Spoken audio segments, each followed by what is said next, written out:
I wonder if you've ever noticed this tendency in yourself. I have, and it's something that I want to get a handle on. There is this propensity to prepare for something that we fear, which seems wise, right?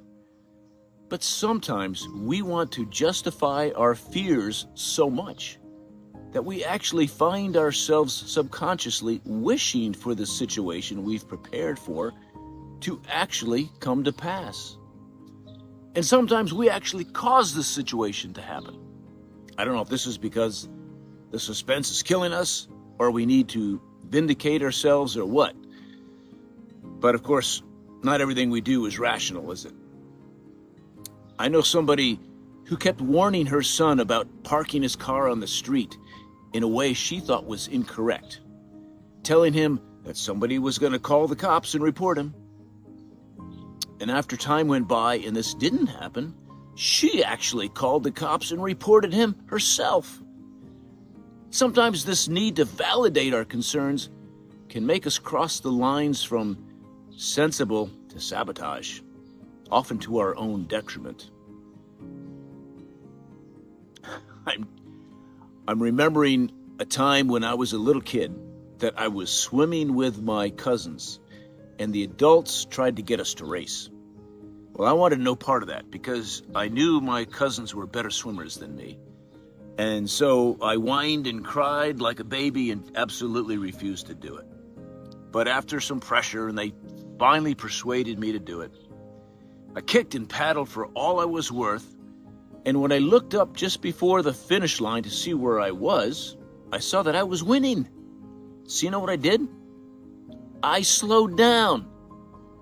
It was more important for me to be right than it was to win. Silly little human. So how many times have you not let yourself be a winner and accomplish something because you convinced yourself ahead of time that it couldn't be done? Now, I'm not judging anybody. I've been there. I am there. But do you see how self-sabotaging it can be? Can you see how valuable it would be to rid yourself of that mindset? And this mindset can have a darker side too. Perhaps you've heard about putting the idea in the universe of what we fear and causing it to happen. And as woo-woo as it may sound, this is a real phenomenon. So it is important not to live and conduct ourselves recklessly, but it is also important not to live in fear. People who live in fear lock themselves in prison and subconsciously invite the very disaster they fear into their life. This is no good. So go ahead and buy that insurance policy. Lock your doors at night. Do the things that make sense, but don't sabotage yourself with a certainty that you're going to die of cancer. You're going to get parasites if you walk barefoot, or get run over by a train, or be abducted by aliens. And don't be so sure that you're not good enough to pursue your dreams, to make something of yourself, to succeed.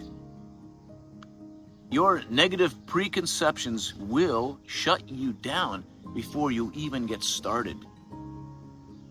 And please don't seek validation so much that you bring disaster upon somebody else just to prove that you are right. Here's another thought that I have sometimes. My son-in-law, who's going to watch this video later, usually does not wear his seatbelt, and that scares me to death. And sometimes I catch myself thinking, just wait until you're in an accident. You'll see how important it is then. Well, then my mind just short circuits and I pray, please God, no, please don't let that happen. The power of positive thinking is pure goodwill and encouragement, and should supersede our own fears and our own desire for vindication. This too should extend to ourselves and beyond us. This will give power to ourselves and power to others, and I encourage you to go for it.